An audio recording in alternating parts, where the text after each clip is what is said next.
Welcome to BetterThanJordan.com. It's your boy Lucrecio back at you with 10 reasons why Andrew Wiggins will be a star in the NBA. Alright? Now, there's been a lot of talk about Andrew Wiggins and Kevin Love and things of that nature. Some people think that if you get a chance at Kevin Love, you send Andrew Wiggins on his way with no question. And others, like the GMs that were polled this week, believe, no, not so fast. You don't want to trade that much potential. And that's why I'm coming at you with this video as to why Andrew Wiggins will be a star player in the NBA, okay? So, jumping right into it, reason number 10. Now, Andrew Wiggins has a good jumper, all right? Now, it's still inconsistent. It's still not fully developed. I do think he will need to tweak it, but his shot form is nice from three, from long range, from mid-range, wherever you want to go. His jump shot has a basis for becoming a great shot, and I do think he will be a very good shooter throughout his career in the NBA, okay? Now, I do think he's going to need some adjustments, and, he's going to get with a shooting coach, and they're going to hash all of that out. I do believe he jumps way too high on his jumper. I don't think it's sustainable. When you start to get fatigued or whatever, I do think your legs go and your shot's going to be front rim every time. And we saw evidence of that during the Summer League game versus Jabari Parker, where towards the end of the game, everything was front rimming off because, the legs were going. So you're not getting that same lift, off your jump shot. So I do think it's not gonna need to be as high. They're gonna tweak it a little bit, but the basis is there for a good jump shot. I do think he's gonna be a good jump shooter throughout his career in the NBA. Reason number 9 why Wiggins will be a very good player and a star player in the NBA. He has a good basis for a mid-range game. So I do think he's going to develop a very strong mid-range game. He's already a good shooter from mid-range. I think he could post a little when he was at Kansas or whatever. He showed his ability, to clear space, to pin his defender, to get position, calling for the ball, things of that nature. His mid-range shot is good, and I do think he's going to develop a game, a high post game. He's going to be able to catch the ball at the pinch, post, or whatever, and I do think he's going to be able to make a quick move and score in a lot of cases from high post. So I think he has a solid basis for a good mid-range game, and I think that's another reason he's going to be a star in this league. Reason number 8, his athleticism is going to bring a lot of attention to him. Like, for instance, the other night, he was in the corner. He took a dribble, did a spin, and dunked in one motion. Glided and dunked in one motion. And keep in mind, this is a Summer League game, and it was on SportsCenter. And this is a Summer League. Nobody even watches Summer League unless you're like a hardcore basketball fan. So could you imagine what it's going to be like when the season starts? Especially on a team that's already going to be getting a lot of attention because LeBron's there. He's going to be on SportsCenter almost every night.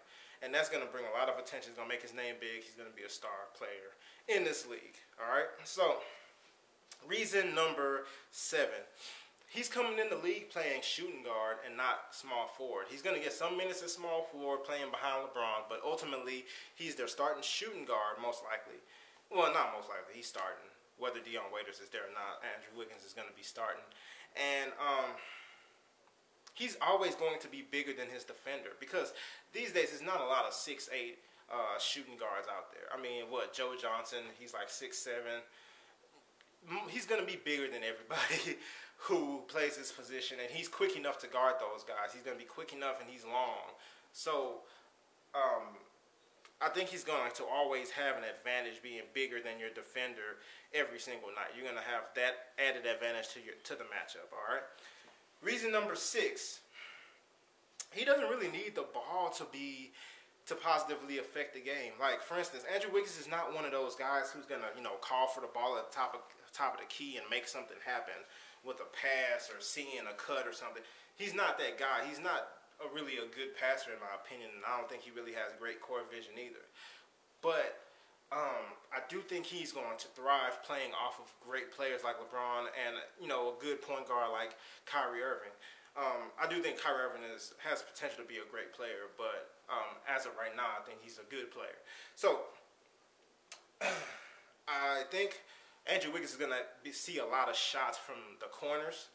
All right, where he's going to be in a situation where you just got to catch the ball and shoot it, or he's going to be making cuts to the basket, getting easy baskets and things like, using his athleticism to, help him finish around the rim.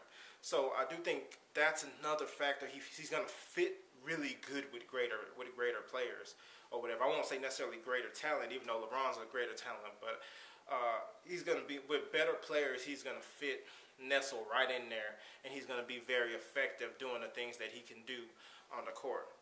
Gonna be a star player. Reason number 5. This guy's going to be working out. He's going to be studying film, borrowing habits, sharing time with LeBron James, the best player on the planet, and who has been the best player in the NBA for quite a while. Okay, one of the best ever. So this is the guy who's going to be his mentor on helping him develop his game, getting stronger, getting faster, playing better defense. He's going to be learning from the best, literally learning from the best. And that's going to, that mentorship is going to really, really help him develop fast and, rapidly and make him a very, very good player. He's going to be a star player in this league, all right? Reason number 4 that he will be a star player. He's already really good in transition. He runs the floor well. He's fast, quick, and that athleticism is going to help him finish in traffic and things of that nature. He will need to get stronger, but that athleticism and his instincts for running fast breaks and things of that nature, he's going to get a lot of easy baskets. I think he will get like 6-8 points per game just off of fast breaks.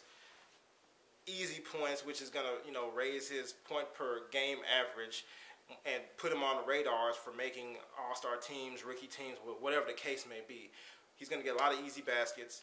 He's going to be a star in this league, all right? Number 3, even though Andrew Wiggins is an incredibly raw talent in the NBA right now, he already has a couple go-to moves that are dominant. He's going to be a dominant player very early because he already has moves that he can go to, whenever in doubt, all right? He has that spin move, that reverse spin move. Now, because he's so athletic, because he's so long, he covers a ton of space with a single spin. So he's doing this at Kansas quite a bit, and I noticed he even did it, the other night in the NBA. From almost three-point line, he'll take a single dribble, spin, and is already at the rim to finish. That's a dominant move. Like, it's not a lot of people that are going to be able to stop that. And plus, it happens so quick. It's difficult to stay in front. All right? So that's one move. And then that step-back move is just lethal. The step-back move he does creates a ton of space. And he does it quickly. And the shot that follows it, he's so used to doing it, that shot that follows it usually goes.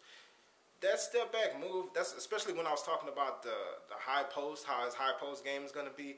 All that stuff is going to come into play. He's going to catch the ball in the high post, fake, jab step, dribble one step back shot. I think he's going to get really good at that really fast, and which is just another reason why he's going to be a star in this league. The second reason, the number 2 reason why he will be a star in the NBA is none other than he's a defensive prodigy. He's going to be a great defender right away. It's not going to take a year to develop his defensive schemes or understanding of. He's already going to be a good defender the first night in the NBA. All right? He's really quick. He's laterally quick. He has quick hands. He's long. Like, it's going to be difficult to even get around the guy just with him standing still and with his arms extended. He's going to be a defensive nightmare from day one. Maybe it might take maybe he may need to understand, the schemes and stuff that the Cavs will run and things of that nature, which I'm sure playing next to LeBron, he'll pick up quickly and LeBron will teach him.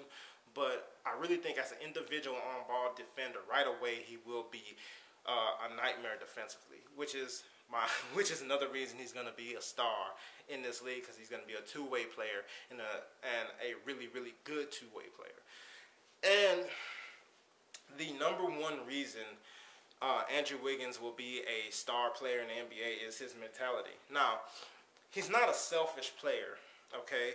He doesn't think he's better than he is or whatever. I think he relishes the challenge but at the same time, he understands where he is in the pecking order.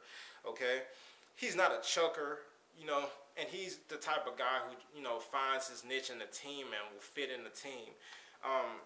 And, you know, whenever somebody comes at him, he embraces the challenge. Like he was saying in the interview, he likes playing defense better, you know, even almost as much as offense. So if another young player comes at him or whatever and wants to challenge him, he'll embrace the challenge and try to shut him down. At the same time, you know, if they're talking crap to him, he'll embrace the challenge and score on them. And he's going to be able to score on them. All right? That mentality is not selfish, but at the same time, it's still aggressive. He still has the propensity to be aggressive, to go at people, to go at other talents that, you know, he may perceive to be on his level or whatever or greater, to really just go at them and at the same time still play within the team concept. That mentality is another reason why he's going to be a star player in the NBA. All right? Let me know what you guys think. If you agree with my 10 reasons, leave your comments, like the video, subscribe, or whatever. Check out betterthanjordan.com. Follow the blogs. There'll be another column coming up soon, and see you next time.